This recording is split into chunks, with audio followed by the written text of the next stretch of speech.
o microfone da igreja. Deus continue abençoando a sua família, o ministério que Ele confiou nas suas mãos. Ser grato a Deus pela vida dos obreiros desta igreja. Louvar o nome do Senhor pelo grupo Sementes da Fé. Que o Senhor continue recompensando cada uma, continue agraciando cada uma. Tenho certeza que o anfitrião, o Senhor Jesus, está em nosso meio, confirmado pela presença do Espírito Santo, que nos traz esse entendimento.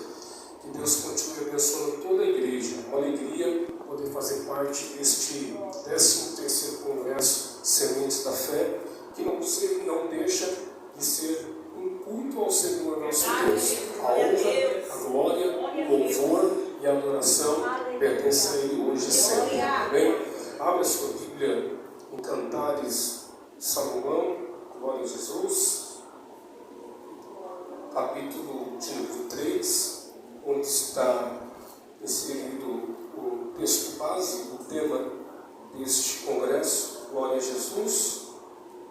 Cantares de Salomão, capítulo de número 3, nós vamos ler do versículo 1 até o versículo de número 4. Os que encontraram, digam amém. Amém! Graças a Deus. Eu leio e a igreja acompanha na sua versão. Diz assim o texto bíblico: de noite busquei em minha cama aquele a quem ama a minha alma. Busquei-o e não o achei. Levantar-me-ei, pois rodearei a cidade, pelas ruas e pelas praças buscarei aquele a quem ama a minha alma. Busquei-o e não o achei. Acharam-me os guardas que rodeavam pela cidade. Eu perguntei-lhes: vistes aquele a quem ama a minha alma? Apartando-me eu um pouco deles, logo achei aquele a quem ama a minha alma. Detive-o até que o introduzi em casa de minha mãe, na câmara daquela que me gerou. Amém? Amém! Glória a Deus. A igreja pode se assentar, glorificando ao Senhor Jesus, digno de todo louvor. Meus irmãos, nós acabamos de ler esses versículos no capítulo 3 de Cantares, e se tratando do livro de Cantares, nós acreditamos que o livro de Cantares ele é um livro que foi escrito por Salomão, e não só Cantares, mas como Provérbios e também Eclesiastes. Os estudiosos eles dizem que muito provavelmente Salomão ele escreveu este livro quando ainda era um jovem rei, apaixonado e ainda na flor da juventude, né? Este livro ele é um livro que é tratado dentro da galeria dos livros de um livro poético, né? Há muita poesia neste livro. E a gente precisa de tomar muito cuidado, né? Quando a gente lê um texto bíblico, a palavra de Deus, em um livro, a gente precisa de ver qual que é a linguagem que este livro está transmitindo para nós. Se é uma linguagem literal, se é uma linguagem simbólica, para que a gente não venha com as nossas convicções, com as nossas interpretações, inserindo dentro de um texto aquilo que não está.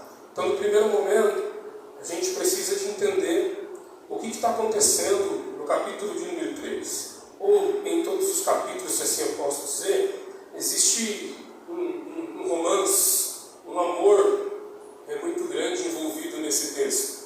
E ele trata, não é de uma ficção, né? Não é algo da mente do homem que foi introduzido nesse livro. Esse livro ele trata de um relacionamento entre um noivo e uma noiva, literalmente dizendo, é um relacionamento literal. E aí, o que está acontecendo aqui? É o amor de uma noiva e o amor de um noivo, que acredita-se que é o próprio Salomão expressando o seu amor para uma noiva. E essa noiva expressando o seu amor para o seu futuro esposo. E nós temos muitas informações, mas eu quero me deter no capítulo de número 3, que é o texto base e o tema. Mas no capítulo 3, o casamento ainda não aconteceu. Você vê palavras lindas, expressões de carinho, de amor, de uma paixão profunda, de uma alegria muito grande, de anseio, de expectativa. Você vê isso no capítulo 1, você vê isso no capítulo 2, você vê isso no capítulo 3, 4. No capítulo 5 você já vê o casamento acontecendo. Mas tratando-se do capítulo de número 3, falando de um livro que está inserido no Antigo Testamento, então esse relacionamento literal que é expressado nas páginas da Bíblia Sagrada, era um relacionamento que realmente aconteceu entre dois apaixonados, que futuramente se casaram. No capítulo 3, como eu já disse, era uma noiva e um noivo. Mas já no capítulo 5 você vê já ali a concretização do casamento acontecendo. Então qual que é o entendimento que os judeus, que o povo de Deus tem deste livro? Então eles entendem que este livro, além de ser um livro que trata-se do relacionamento de um rei com uma noiva, então eles acreditam que aqui tem uma mensagem de Deus a Israel, ao povo de Deus. E a mensagem é que Salomão, ele representa o próprio Deus neste livro. E a noiva representa o próprio Israel de Deus. Então dentro do Antigo Testamento, o povo judeu tem esse entendimento.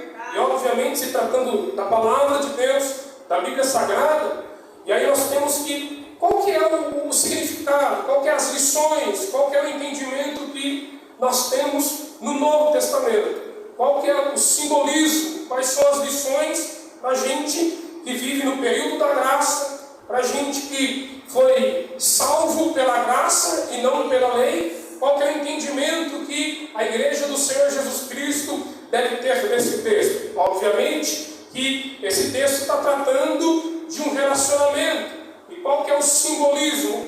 O que tipifica isso? Obviamente, o amado da alma dela, que é o próprio rei, para a igreja, o amado da alma da noiva é Cristo. Aleluia! É o noivo. Né? Nós temos esse simbolismo no Novo Testamento. Nós esperamos o casamento do século, né? O casamento mais esperado da humanidade, que é a volta do noivo. Então nós, a igreja do Senhor Jesus, ela é tipificada como essa noiva, como essa mulher apaixonada, essa mulher que tem os seus descuidos, mas também que se move para fazer algo, para resgatar essa intimidade que aos poucos está fugindo do quarto dela. Então, para que a gente possa seguir uma linha de raciocínio, biblicamente, sem forçar o texto, então o noivo nesse texto aqui, que para Israel é Salomão simbolizando o próprio Deus, para a igreja do século 21, o noivo aqui, ele trata-se de um simbolismo que é o próprio Cristo, o noivo que há de voltar e buscar esta noiva.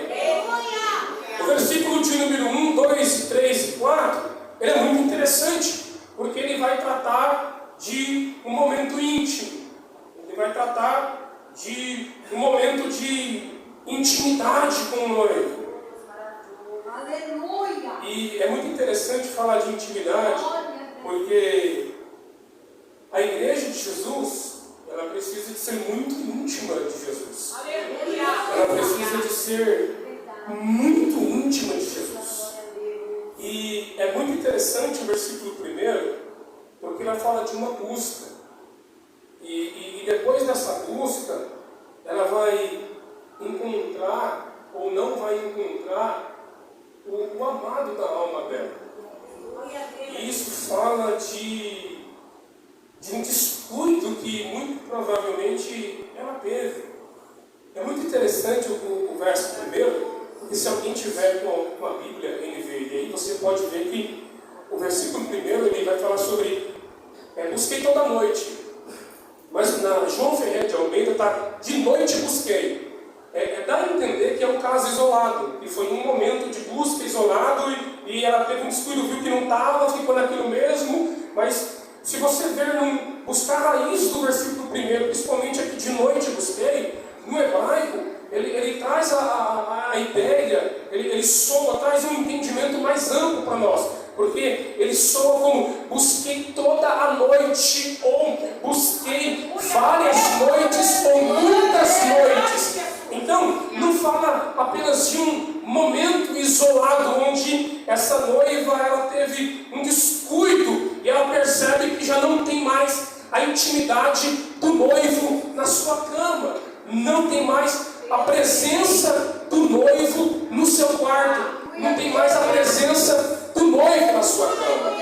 E isso é muito interessante de dizer. Se você olhar o versículo 1, versículo 2, versículo 3, versículo 4, vai acontecer algo que acontece nos 4 versículos. 4 expressões que acontecem repetidamente nos 4 versículos. E eu aprendi, irmão, lendo a Bíblia, sendo ministrado pela Bíblia, pregando a Bíblia e ouvindo a Bíblia, que nada na Bíblia é por acaso. Nada na Bíblia é por acaso. A gente percebe no versículo 1 que ela procura e não encontra na sua cama o amado da alma dela. E aí a pergunta que fica é: onde está o amado da alma dela? Por que o amado da alma dela não está onde deveria? Por que ela fica inquieta com a ausência do amado da alma dela? A gente precisa de fazer essas perguntas. Porque a ausência do amado da alma dela gera um desconforto, gera uma aflição na alma dela, porque ela está apaixonada. Ela é a noiva e ela está apaixonada por este noivo. E o fato da ausência dele na cama reflete um incômodo muito grande, porque ela quer estar perto dele, ela quer ele perto. Sim ou não? Sim. Você lembra quando você se apaixonou? Você já viu quem está apaixonado? Como fica bestinha? Fica bobo? Você viu como apaixonado se olha? Você viu como um casal apaixonado conversa? Ai, meu amorzinho. Ai, meu tico-tico. Ai, minha gelatina. Ai, amor da minha vida. Tem aquela melancolia, né? E aquele negócio. E tá no telefone. Bem, tchau. Desliga você primeiro. Ah, não, desliga você primeiro. Ah, me manda uma foto aqui agora. E aquela melancolia. Apaixonado, irmão. Aí te liga de novo. Aí de manhã dá um bom dia. E na hora do almoço manda uma mensagem. E de tarde manda outra mensagem. Aí faz vídeo chamada. E quer estar perto. Quer sentir perto. Quer tocar. Quer reverenciar. Quer agradar. Porque está apaixonado, irmão. Para quem não está apaixonado é estranho. Para que essa frescura toda? Quem não está apaixonado fala assim, né? Para que essa frescura? Para com isso. Mas quem está apaixonado fica mesmo, irmão. Isso é verdade. Quem nunca se apaixonou aí? Deixa eu ver. Quem já se apaixonou? Não é possível, irmão. Não é possível. Você viu como você fica? Pô, você está no trabalho e está pensando nela.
de um amor ágape, de um amor divino.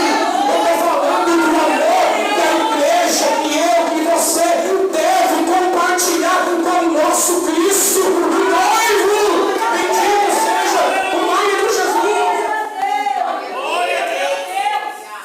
Ela está apaixonada, e aí a pergunta que fica: será que esse amor, que essa expressão faz parte da nossa rotina espiritual? Será que essa preocupação em ter Ele perto, em sentir Ele perto, em estar perto da presença dEle, será que a igreja tem esse sentimento? E essa noiva que ama Salomão expressa quando sente que Ele não está perto? Será? Porque no versículo 1 ela fica preocupada por um descuido. Ela perde a intimidade que ela tinha. E por que eu estou falando de intimidade? Porque o texto fala: eu procurei de noite na minha cama. Cama é um objeto que está no quarto. E quarto só entra quem é íntimo, sim ou não? Sim. Quarto só entra quem é íntimo. Então fala de intimidade, espiritualmente dizendo. Ela está dizendo que a intimidade dela sofreu uma perda. A intimidade dela com o noivo está em risco, porque por um descuido ela não o encontrou. Irmão Daniel, mas o que isso quer dizer a respeito da minha vida no século XXI? O que isso está refletindo para a minha vida hoje? Hoje não, refletindo muita coisa, muitas lições. Porque intimidade está relacionado a um relacionamento profundo que você tem com Deus. Porque se você é uma pessoa que se alimenta só do culto e não ora em casa, não lê Bíblia em casa, não guarda o seu coração quando você está tratando das coisas da vida, não guarda os teus olhos quando você está tratando das coisas da vida, só o culto não vai ser suficiente para você ter uma intimidade profunda com Deus. Não, tem coisas que é de responsabilidade pessoal, tem coisas que cabem a você, porque aqui você é ministrado, aqui você recebe a palavra, mas as suas maiores batalhas, as suas maiores adversidades serão travadas de quarto fechado. É quando você está sozinha, é quando você está no celular na mão, é quando você está na rua, é quando você está tentando uma empresa, é quando as propostas do mundo vêm. É nessas horas que a sua espiritualidade, que a sua intimidade com o noivo, com Deus, é que vai ser relevante. É quando você olha para as tentações, é quando você olha para os riscos lá fora, quando você for tentado, quando você for provado, você vai lembrar: eu tenho um compromisso com o noivo. Eu sou noiva, eu tenho um compromisso com Cristo, com Jesus, é com Ele. Oh, glória. Cante ao Senhor, aleluia.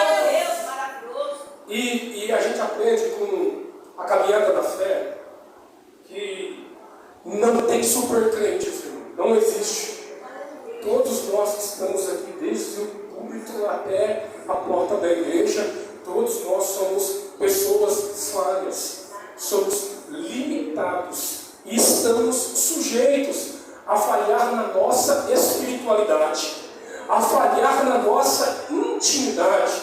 De quando em quando, quantos de nós não falhamos diante de Deus, falando o que não devia, fazendo o que não deveria, indo em lugares onde não deveria, e aí aos poucos a gente está olhando para a nossa cama e não está encontrando o amado da nossa alma.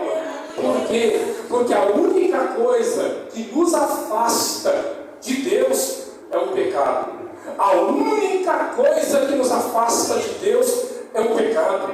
Quando nós caminhamos por caminhos que não glorificam a Deus, que quebra princípios, que quebra valores, onde nós entristecemos o Espírito Santo de Deus, nós vamos manchando as nossas vestes brancas, nós vamos colocando em risco a nossa espiritualidade. nós vamos colocando em risco a nossa salvação, nós vamos falhando neste pacto, como a irmã aqui mesmo disse, nós vamos quebrando alianças temporárias, e aí onde vem o resultado, irmão? Qual que é o resultado? É quando nós vamos perdendo a intimidade, não vamos mais sentindo a presença dele. Ela olhou dentro do quarto e viu que a presença do noivo não está lá. Não está lá a presença do noivo. Isso é muito real nas nossas vidas, porque eu já orei, não senti a presença de Deus. Eu já cultuei em cultos onde eu não senti a presença de Deus. Tinha gente que sentia a presença de Deus, mas eu não sentia.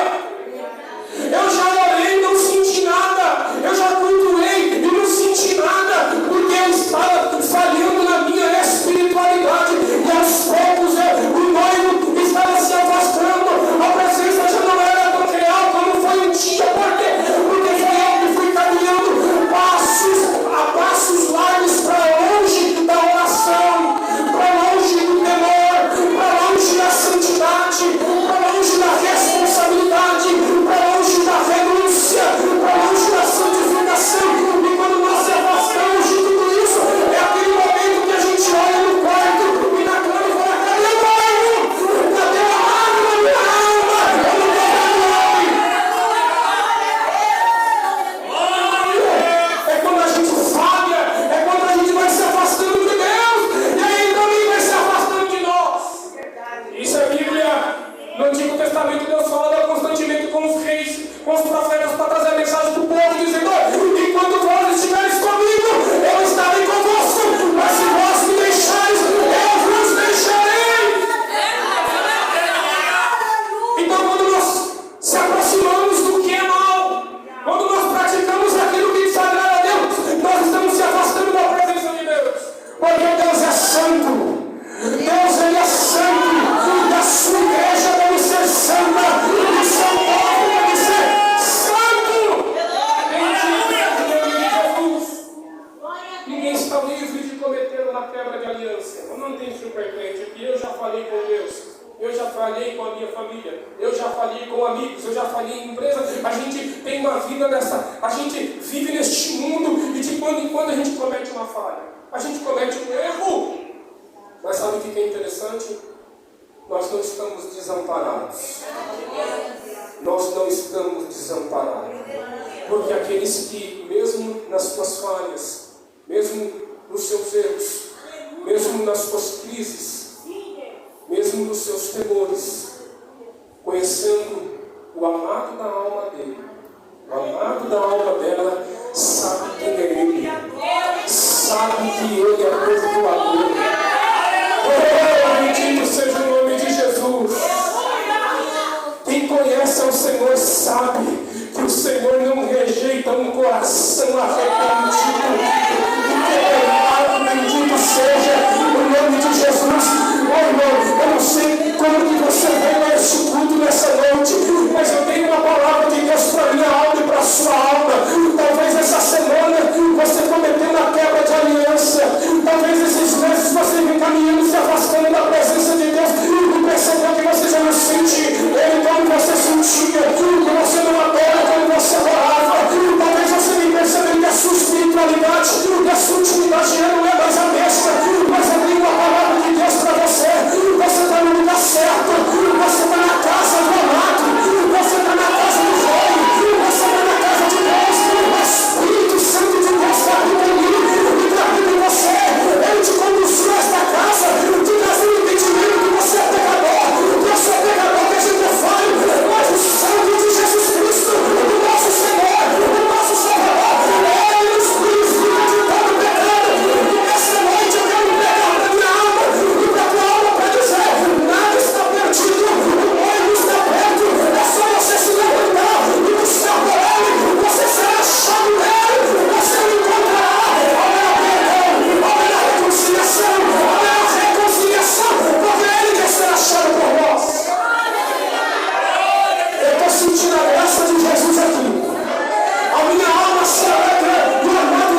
ela não encontra.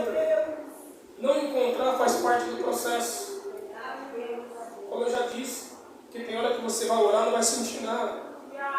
Tem hora que o culto vai estar pegando fogo e você não está vendo nada. E talvez esse seja o ponto mais relevante da fé. Porque tem gente que precisa sempre de ver alguma coisa. Tem gente que precisa sempre de um profeta. Tem gente que precisa sempre de uma visão. Tem gente que sempre precisa de alguma coisa. Eita Deus, aleluia! E a gente aprende não que visão é errado, porque eu já tive visão e Deus pode me dar visões, revelações. Não tem nada de errado nisso. Só que a noiva de Cristo, o povo de Deus, não pode depender, ou a sua espiritualidade não pode depender de sinais constantes, de manifestações constantes. Não pode, porque essa espiritualidade ela é infantil. Porque nem para os homens da Bíblia Deus ficava falando todo dia. Nem para Salomão Deus ficava falando todo dia. Se você olhar biblicamente, se a minha memória não falhar, Deus fala com ele por 2 vezes, se eu não me engano, na construção do templo, quando confirma como foi. Nem com Salomão Deus ficava falando todo dia. Nem com Abraão Deus ficava falando todo dia.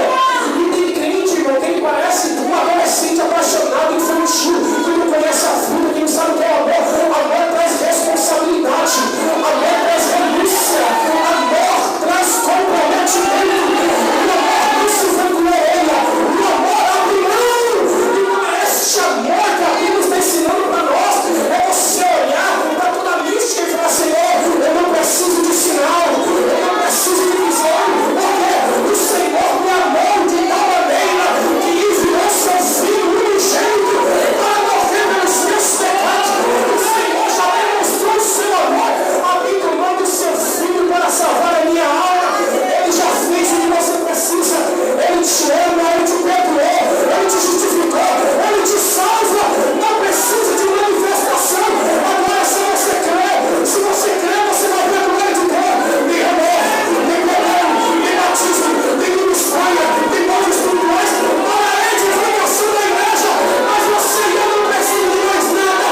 A gente já tem a palavra, a gente já tem a salvação. A chuva é cada malha. A gente já tem Jesus. Somente Jesus é suficiente. Só o noivo é suficiente. Eu estou sentindo a graça de Deus aqui. Você é a palavra. Você é a graça. Esse é o amor de Deus em Cristo Jesus.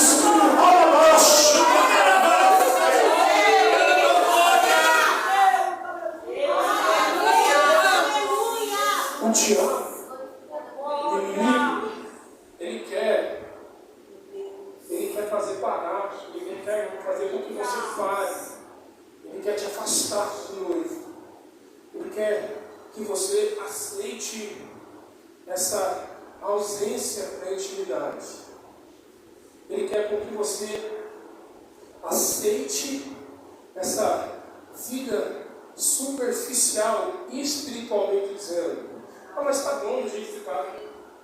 Não preciso de sentir. Não preciso de ler a Bíblia. Não preciso de orar. O diabo ele vai soprando no seu ouvido dizendo que está tudo bem. Mas de repente, a fatura do cartão chega. A gente vai deixando o culto aos poucos. A gente vai deixando a escola bíblica dominical aos poucos.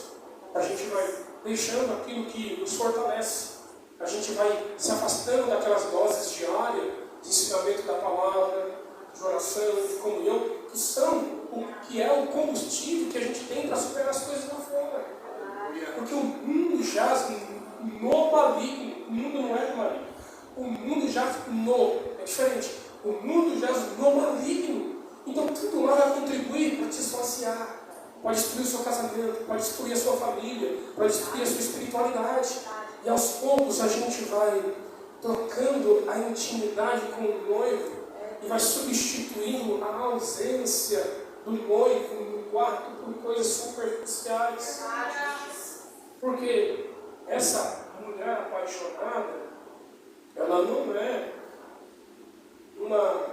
pré-adolescente que vive no mundo de Nárnia.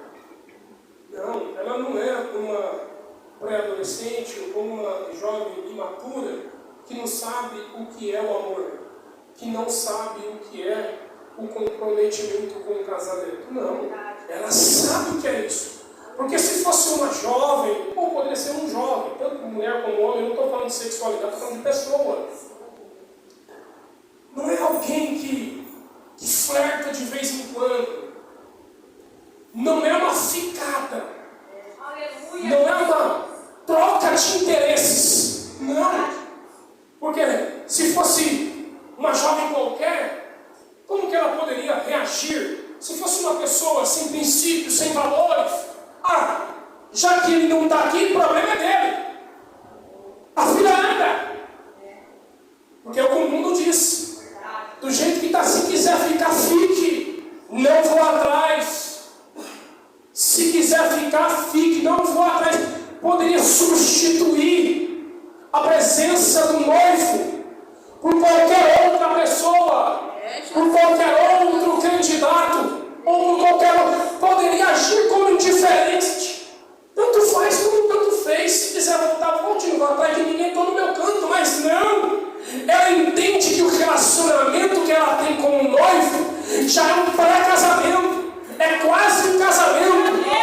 E ela está apaixonada. E ela entende, não, eu não vou aceitar. Eu não vou admitir. Eu não ficarei satisfeita com essa ausência. Não vou. Não, ela toma uma atitude. Ela fica inconformada, mesmo ela sabendo que muito provavelmente houve um descuido dela. O que ela faz? Quando ela percebe que não encontrou, é como se ela estivesse dizendo para ela, no versículo de número 2: levantar-me-ei, pois, e rodearei a cidade, pelas ruas, pelas praças, buscarei aquele a quem ama a minha alma. O que ela está dizendo? Eu vou me mover. Eu vou fazer alguma coisa. Eu não posso aceitar essa situação que eu estou vivendo. E isso é uma lição para nós hoje. Porque nós não estamos vivendo o tipo de intimidade e de espiritualidade que o céu projetou para nós. Nós estamos longe de tudo aquilo que Deus quer que nós desfrutemos dele. A gente não ora como deveria. A gente não é Bíblia como deveria. A gente não cultua como deveria. E prova disso é que a gente não vê mais milagres nos nossos cultos. É difícil de ver um batismo com o Espírito Santo em nossos cultos. Deus mudou. Jesus parou de batizar no Espírito Santo, não. Jesus parou de renovar, não. Jesus parou de salvar, não. Somos nós que estamos falhando com a nossa espiritualidade. Quando a gente se despertar e não aceitar essa vida medíocre que a gente às vezes vive, ou em 5 minutos, lê na Bíblia só na igreja, tratando de assunto só na igreja, quando a gente mudar o nosso comportamento, sabe o que vai acontecer? Sabe o que vai acontecer? A gente vai começar a ver batismo com o Espírito Santo, a gente vai começar a ver crianças chorando quando eu lembro, quando eu era criança, eu era me levava para a igreja, a presença de Deus tomava a igreja, as crianças choravam, a criança era batizada com o Espírito Santo, porque tinha a igreja de joelhos, não era uma igreja que conhecia muito de Bíblia, mas era uma igreja que andava de joelho na terra, orava, jejuava. Nós tínhamos pastores que não tinham teologia, tínhamos pastores que não conheciam a filosofia, mas tinha pastores que não calo no joelho, tinha calo no joelho porque orava de manhã, orava de tarde, orava de noite, chegava na igreja, os pastores, os obreiros, os filhos de oração estavam de joelhos orando. Quando o povo levantava da oração para o culto começar, a glória de Deus era derramada na igreja, o poder era manifestado porque o povo orava e a gente não ora quase nada. A gente não pode aceitar uma vida espiritual raquítica, não pode. Eu vou falar das minhas experiências, minhas experiências. Um tempo atrás, eu estava fraco espiritualmente. Não estou dizendo que eu estava em pecado, eu estava fraco espiritualmente. E eu não estava sentindo a presença de Deus. sentia antigamente. Sabe o que aconteceu? Eu comecei a orar. Eu falei, é só orando que isso pode mudar. Eu vou buscar mais uma oração. Subi um monte com o propósito de orar. Orei uma hora, falei com Deus, abri o coração. Eu não senti nem um arrepio, não saiu nem meia dúzia de língua estranha, não saiu nada, pastor. Senti nada. E eu continuei orando, estendi a oração. Senhor, não é normal. Senhor, renova a minha vida. Eu não posso aceitar isso. É o que essa mulher está fazendo. Ela perdeu a intimidade com o noivo, mas ela fala, eu vou me levantar. Eu vou na cidade procurar por ele. Eu vou nas praças procurar por Alamaia. Eu nunca vi um crente sincero buscar a Deus e sair vazio. A resposta pode não vir no mesmo dia, o sinal pode não vir no mesmo dia, mas você pode ter certeza, se você buscar a Ele, se você pensasse na presença dEle, você será achado por Ele. Ele está acessível, Ele quer que nós o busquemos, aleluia. Eu continuo orando. Eu coloquei no meu coração, eu vou até onde eu aguentar. Depois de 1h30 orando, depois de 1h30 orando, aquele monte parece que a glória de Deus desceu naquele ambiente.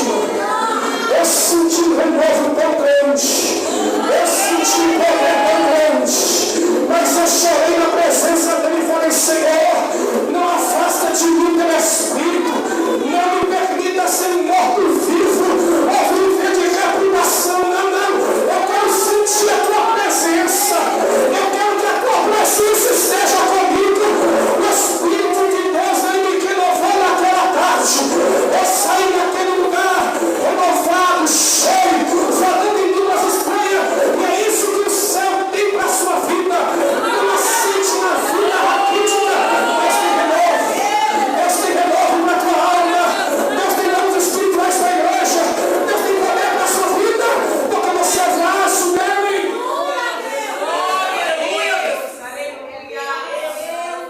Levantar-me, pois eu rodearei a cidade e vou buscar. Isso é muito interessante, porque quem se contenta com distrações troca a presença de Deus por qualquer coisa nesse mundo. Quem se contenta com distrações troca a presença de Deus com aquilo que tem na cidade. Ela falou, vamos buscar na cidade, vamos buscar nas praças. E essa busca, ela poderia se distrair com muitas coisas que tem na cidade, porque ela é uma mulher do campo. Ela é uma mulher do campo. E ela vai para a cidade, muito provavelmente Jerusalém. E ali na cidade tem muitas distrações. Mas todo crente, irmão, todo crente fiel que ama ao Senhor Jesus, todo crente que ama o Senhor Jesus Cristo, independente de estar no sofrimento, independente de estar vivendo a maior crise da sua vida, ele sempre vai buscar a presença do Senhor. Quando Moisés recebe a informação dizendo o seguinte, Moisés, eu vou enviar um anjo, que ele vai te conduzir pelo deserto. Moisés olha para Deus e fala assim, Senhor, anjo, Senhor, não quero anjo.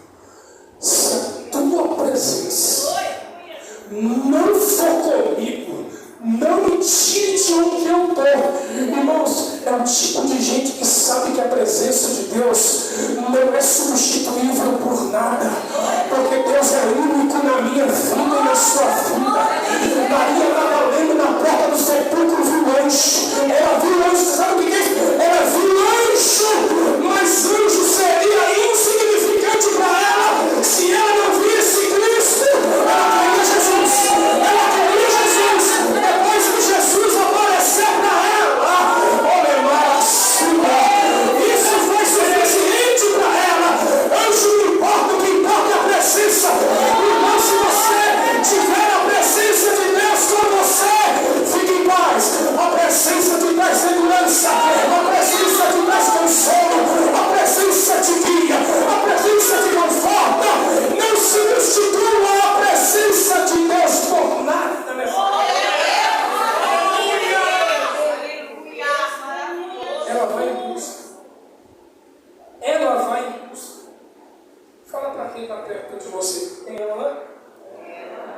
que vai em busca.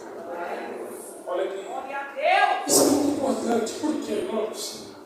Porque às vezes na nossa caminhada, quando a gente está perdendo aquela intimidade, quando a gente olha lá no quarto e não vê mais o amado da nossa alma, porque a gente substituiu o lugar dele pelo celular, pela Netflix, pela academia, pelo carro, pela casa, e a gente substituiu o lugar que é dele.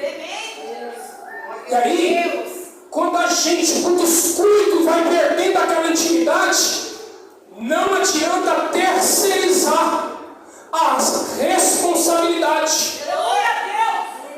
Como é isso, irmão Daniel? Você já viu um crente hipócrita, como é que é? Crente irresponsável, como que é?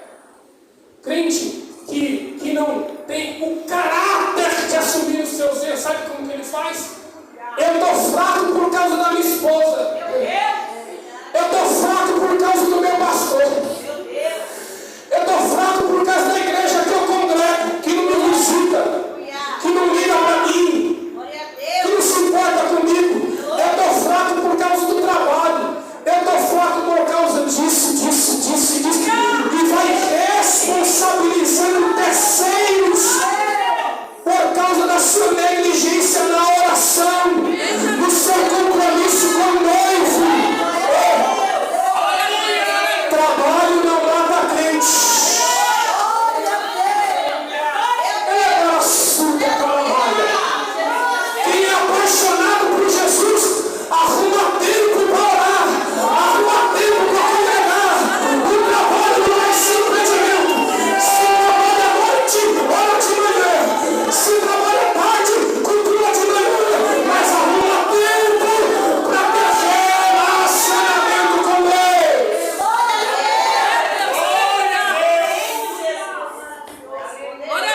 É responsabilidade sua o teu bem-estar espiritual. Ah, mas eu estou assim por causa dessa mulher. Não, você está assim por causa de você. A mulher colocou uma arma na sua cabeça para você não ir para a igreja? Ela está te dando uma costa todo dia para você não orar? Ela pegou tua Bíblia e jogou fora? A responsabilidade ela é pessoal, irmãos. Ela é pessoal. Quando as coisas dão ruim, os irresponsáveis só vai culpando os outros. Mas essa mulher, apaixonada pelo noivo, percebeu um descuido, falou: tem que procurar só ele. Quem tem que buscar por ele sou eu. É eu que tenho que trazer ele de volta. É eu que tenho que restaurar esse relacionamento e essa intimidade que eu estou perdendo. Você quer ver a sua vida espiritual mudar? Assuma a responsabilidade. Saia desse comodismo. Comece a orar dentro da sua casa. Comece a chegar cedo na igreja para orar. Comece na hora do almoço, no teu trabalho, na sua agenda, o que for. Deixa aquele maldito celular de lado. Sai do Instagram, sai do Facebook, sai desse monte de site. Pega a Bíblia, comece a ler a palavra. E você vai sentir poder, você vai sentir graça. E você será levantado pela graça de Jesus. Responsabilizar é você. É você. E isso é Bíblia. Lucas capítulo número 15. A ovelha perdida, o pastor vai atrás. Porque muito provavelmente o pastor teve um descuido. E a ovelha, que dá muito trabalho, fica ali no caminho, distraída com muitas distrações no meio do percurso. E se perdeu. O que o pastor faz? Deixa os 99 numa pista, em segurança, e vai atrás da que está perdida. Encontra, traz e coloca junto de novo. A mulher que perde a dracma, foi ela que perdeu. Então ela tem que buscar, varrer a casa, pegar a lâmpada, então trabalho. O filho mais novo, que vai embora por vontade própria, o pai não jogou ele para fora. Ele foi embora por vontade própria. Com o seu próprio descuido, ele perdeu a intimidade com o pai. O pai foi atrás dele? Não! Foi ele que teve que cair em si e dizer: vou voltar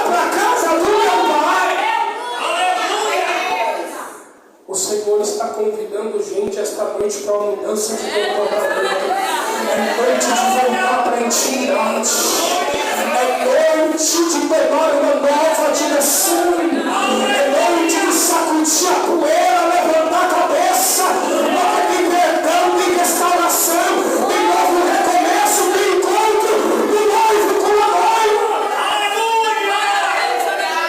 Eu vou voltar, eu vou buscar, eu vou fazer de tudo, eu não vou aceitar isso não. Olha o que acontece, ela vai em busca, e a busca não é fácil. A busca, ela não é fácil. Dizer que é fácil buscar a Deus, que é fácil ter comunhão com Deus, que é fácil ser crente, não é fácil, mas não é impossível.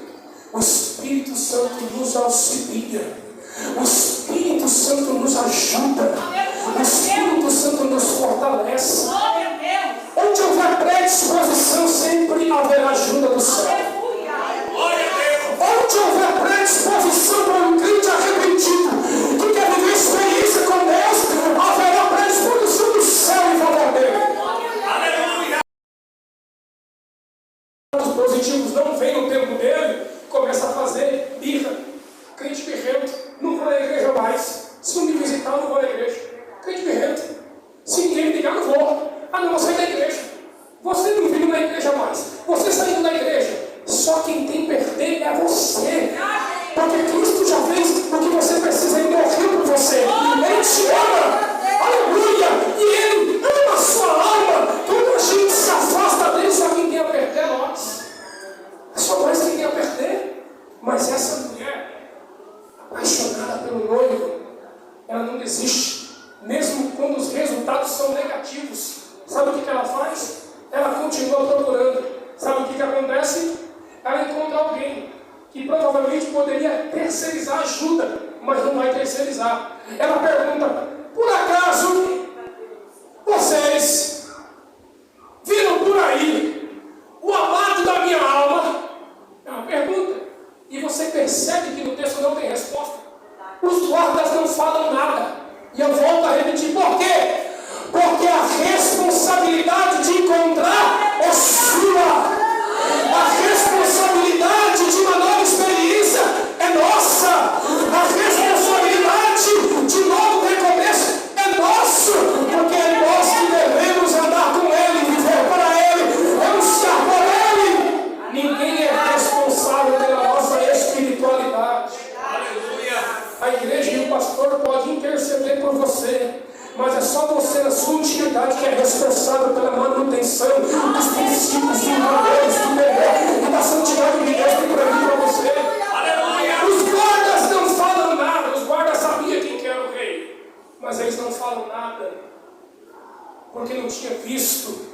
Porque o que é para você fazer, o teu marido não vai fazer, o teu pastor não vai fazer, os obreiros não vai fazer, os seus filhos não vai fazer. O que é para você fazer, você que vai ter que fazer. É você que tem que arregaçar as mangas. É você que tem que ir em busca de viver algo poderoso dentro da sua casa, na sua vida espiritual. É eu e você que temos que ir em busca daquilo que queremos para a nossa vida espiritual. Há quem diga que existe um simbolismo. Esses guardas, que eram os que representavam a proteção da ordem, né? A proteção da lei, a proteção do palácio, enfim. Existe um simbolismo, um tipo, não estou dizendo que é um tipo que pode representar a religião. Porque às vezes a gente vai procurar o noivo na religião. A gente vai procurar intimidade com Deus na religião. E você já viu como que é a religião, como que é o sistema, você já viu os religiosos como que são? Os religiosos como que eles é? É responsabilidade sua. O problema é seu. Te dá um monte de métodos, um monte de loucura, mas eles não falam nada. E aí, se você ficar olhando para a religião, se você parar na religião, se você parar no sistema, se você parar para aqueles que muito provavelmente deveria estender as mãos, que deveria te auxiliar e não auxiliou, se você observar tudo isso, você vai voltar de mãos vazias. Quantos de nós, às vezes, olhamos para os religiosos, para o próprio sistema, para a própria religião, e olhamos e falamos: nossa, mas tanto problema, tanta coisa errada no meio do povo de Deus, tantas pessoas que deveriam me dar uma palavra e não dar, que deveriam me auxiliar e não auxilia, que deveriam me dar uma ajuda e não dá. Se você olhar para tudo isso, você para e volta sem encontrar a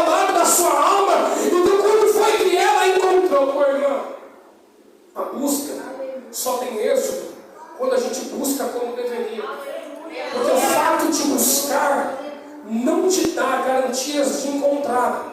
Porque não é a busca do teu modo, não é a busca do teu jeito, é a busca do modo dele, do jeito dele. E eu te provo, porque tem gente que busca e não encontra nada, porque está olhando para o lugar errado, está procurando no lugar errado. Jeremias capítulo de número 29 e o versículo de número 13. Jeremias capítulo de número 29, versículo de número 13. Olha o que Deus diz para o povo: buscar-me-eis e me achareis, quando me buscardes de todo o vosso coração, e serei achado de vós, diz o Senhor. Não é buscar o teu método, não é buscar o meu jeito, é buscar de todo o coração. Irmão Daniel, como que é buscar de todo o coração? Com todo sentimento, com toda vontade, com toda entrega, abrindo mão do mundo, abrindo mão das distrações, abrindo mão de tudo aquilo que compromete a busca. Quando a gente entregar o coração, quando a gente entregar a alma na busca, a gente será achado por ele, e nós acharemos a ele, porque ele está disponível, a graça dele está disponível, a presença dele está disponível. E o versículo de número, aleluia, 4 diz: apartando-me eu um pouco deles, apartando eu um pouco deles. Ela vai além dos guardas, ela vai além do sistema, ela vai além daqueles que poderiam ajudar, mas não ajuda. Ela começa a enxergar além, a busca dela vai além. Quando ela vai além do sistema, sabe o que acontece? Olha o que o texto diz: apartando-me eu um pouco deles, logo achei aquele a quem ama minha alma. Eu tive até que me introduzi na casa de minha mãe,